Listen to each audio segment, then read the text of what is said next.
Alright guys, welcome back into another PGA DFS video. This week we got the 2018 BridgeStone Invitational. The winner of this tournament last year was Hideki Matsuyama. The winner of it the year before that was Dustin Johnson. Speaking of Dustin Johnson, he got us back into the winner's circle for 2 straight weeks now. Dustin Johnson took home the RBC Canadian Open title. He was a high-tier play for us. He was also a player that we were really high on last week. Speaking of other players that we were high on, Joel Damon, he got a T8. Tyler Duncan, he got a T17. Harold Varner, he got a T17. Charlie Hoffman had a T29. Steve Stricker, Chris Kirk, they both made the cut. The only one that really hurt us was actually Matt Kuchar. He missed the cut by 1 stroke. Had a lot of 5 out of 6 lineups because of that, but we also had some really good lineups because that core that I just spoke of was really good, really spot on. But let's get into this week. Starting off at the high tier, going to be going with Dustin Johnson. Obviously, he's just in great form. You really can't beat that form, and he's checking all the boxes for the strokes or the stats that we're going to be looking at. He's number 3 in bogey avoidance. He's 8th in strokes gained approach. He's 19th in ball striking, and he has 14 out of 15 top 20s this year. So, I mean, if you play him, you're really just hoping that he continues that streak, gets you a top 20. Going down a little bit further, you could definitely go with Tiger Woods. He's an 8-time winner here. He's definitely in good current form. His stats, they're not the best going into this tournament fit-wise, but obviously he's an 8-time winner, so he is a good course fit as well. Justin Rose is going to be the one I'm going to be targeting the most, actually. I do really like him.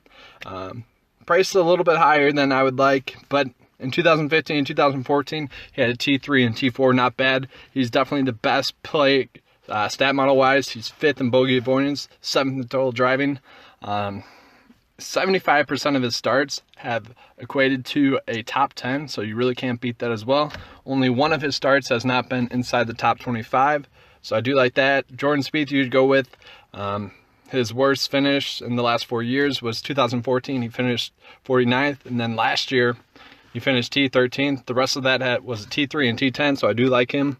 He's 9th in bogey avoidance, 5th in greens and regulation, so not bad, good course fit.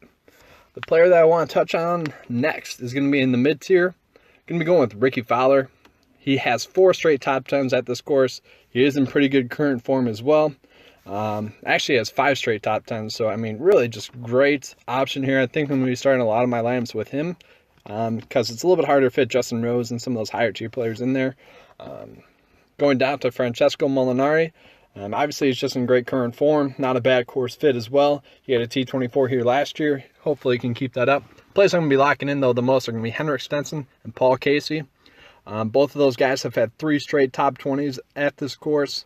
They're both good course fits. Henrik Stenson is actually number 1 in bogey avoidance, greens and regulation, and strokes gained approach. He's also a really good putter.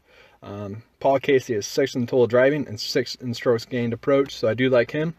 Can't really beat that. Getting into the slightly lower tier options here, I'm going to start off with Zach Johnson. I just really like him as a play. The last 2 years he's had 2 top 10s. Last year it was 2nd place at this course. He's number 17th in bogey avoidance, and he's coming off of 4 straight top 20 finishes, so I think we'll continue to see more of the same from him.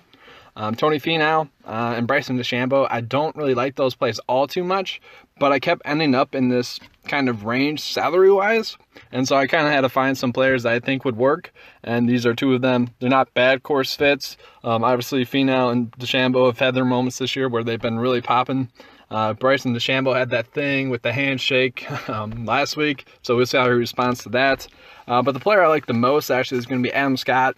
Other than Zach Johnson, Adam Scott has done really well at this course, has great course history at T13, T10, T45, not that good there, but a T8. So 3 out of 4 of those have been top 15 finishes. You look at his stats, he's 9th in total driving, 1st in ball striking, 4th in greens and regulation, and 10th in strokes gained approach, so I do like that. Also, I really do like Russell Knox here. Last year he had a T5 here. He's coming around. He's had a pretty good year this year. 21st in bogey avoidance and 8th in greens and regulation, so I do not mind that. 26th in ball striking. Emiliano Grillo, Brandon Steele, and even Brian Harman, Webb Simpson. Those are all plays I don't mind too much. Not going to be getting that much exposure. Going to be lower exposure plays. They're checking like 3 out of 5 boxes for me, so I don't mind them. But those are lower tier options. Kind of just, I had a lot of plays where I was kind of just in that salary range, needed something to work. But hope you guys enjoyed that video. Going to be having more coming up pretty soon. In about 3 weeks from now, going to be having a fantasy football draft guide video. Look forward to that.